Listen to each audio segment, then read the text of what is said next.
my name is Emily Tracer, and I'm here today with Dan Dalton, one of the founding partners of Dalton and Tomich. Dan has helped a number of churches leave the United Methodist denomination and keep their property. How are you doing today, Dan? I am great, Emily. It's a beautiful day. I'm one day away from a summer vacation and really looking forward to that, but doing really well. Thank you. Well, good. So Dan, what should churches do if they aren't ready to leave, but they want to make sure they have something in place when they are ready to leave this denomination? Sure. We are contacted every day by churches throughout the United States, basically in that discernment phase. They want to know, what do they need to know, basically moving forward.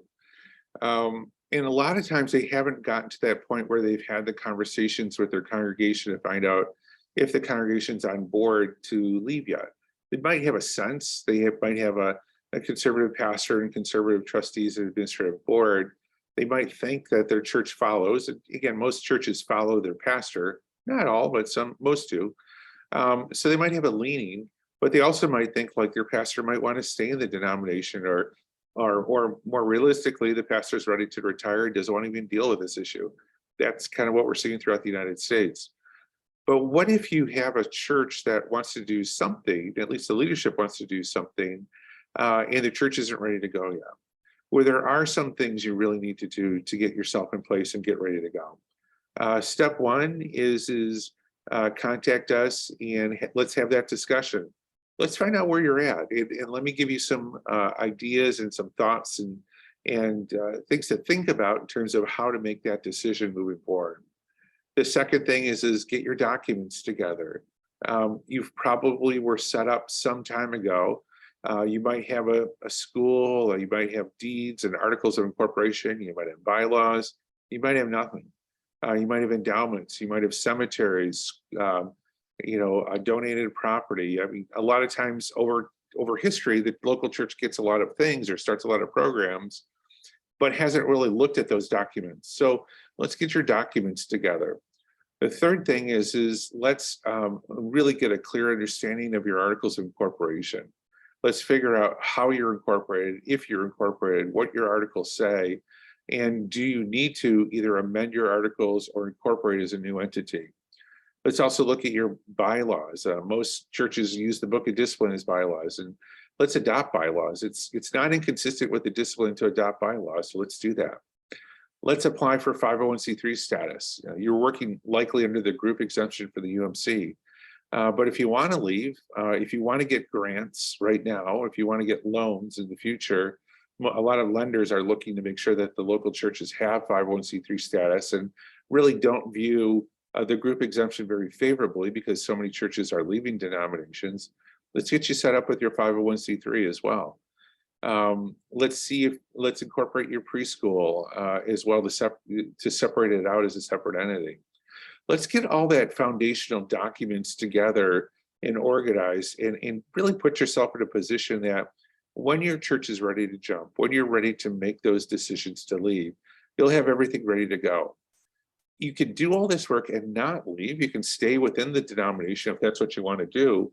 And none of this work will go for waste or for naught. I mean, you can always use it in the future to run your church more efficiently and organized and all of that. But boy, it really would be helpful for all churches if they would just do kind of what your chancellors and have been telling you to do for years now, which is incorporate, do bylaws, 501c3, article, do agendas, minutes, resolutions. You are a business, you are a nonprofit corporation. Let's start running like one and get yourself organized and put yourself in a position that when you're ready to leave, you can jump. If the denomination or the conference sues you, you'll be in a defensible position.